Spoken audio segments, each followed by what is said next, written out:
भक्ति अगर सच्ची हो तो छोटा बड़ा नहीं होता। यात्रा तो राम जी को पाने की है। जब तक पाया नहीं सब एक समान, और जब पा लिया तब किसी में अंतर कहां रह जाता है।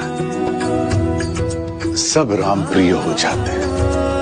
राम जी को पाने का सबसे सरल तरीका है मानवता की सेवा, प्रकृति की सेवा, इस संसार की सेवा,